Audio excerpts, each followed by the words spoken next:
ఆ పరమేశ్వరుడు పార్వతికి చెప్తూ ఉన్నాడంట, ఓ పార్వతి, ఎవరైతే గురువు గారు ఉన్నటువంటి నివాసాన్ని ఆశ్రయించి పవిత్రమైనటువంటి భావంతో గురువు గారు ఎక్కడ నివసించారో, గురువు గారు ఎక్కడ తిరిగాడారో ఆ ప్రదేశాన్ని భక్తి భావనతో ఎవరైతే స్మరిస్తూ ఉంటారో, అటువంటి ప్రదేశాలకి ఎవరైతే వెళ్తుంటారో వారు సాక్షాత్తు కాశీ ప్రవేశం చేసినటువంటి దానితో సమానము అని.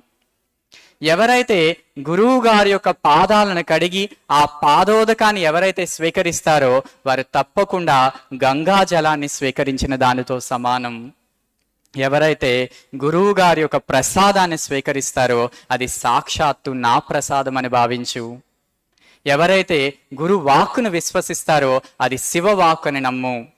కాబట్టి మీరు నమ్మినటువంటి గురువులో అంత గొప్ప శక్తి ఉందని భావించండి. అది మిమ్మల్ని ఉద్ధరింపచేస్తుంది. అనేక జన్మ సంప్రాప్త కర్మబంధ విదాహిని ఆత్మజ్ఞాన ప్రదానేన తస్మై శ్రీ గురవే నమః. కేవలం తల్లిదండ్రులు మీకు ఈ జన్మను మాత్రమే ఇచ్చారు, కానీ గురువు ఇంకొక జన్మ రాకుండా చేయగలిగి మోక్షం ఇవ్వగలిగేటువంటి జ్ఞానాన్ని ఇస్తాడు. అందువల్ల తల్లిదండ్రుల కంటే గురువుకి పైమెట్టనే చూపించారు.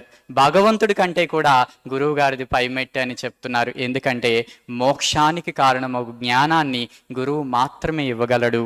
అందుకే అనేక జన్మల నుండి మనల్ని వేధిస్తున్నటువంటి కర్మలు తీసి జ్ఞానముతో మోక్షాన్ని ఇవ్వగలిగేటువంటి గొప్ప వ్యక్తిత్వం గురువుది. గురువు అంటే ఒక వ్యక్తి కాదు, ఒక వ్యవస్థ. గురు శబ్దం ఈ దేశాన్ని తరింపచేసింది.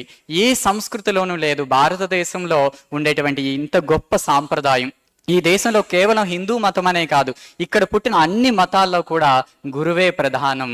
అది జైనమైన బౌద్ధమైన ఏది చూడండి, భారతీయ సంస్కృతి గురువు చుట్టూనే తిరుగుతూ ఉంది.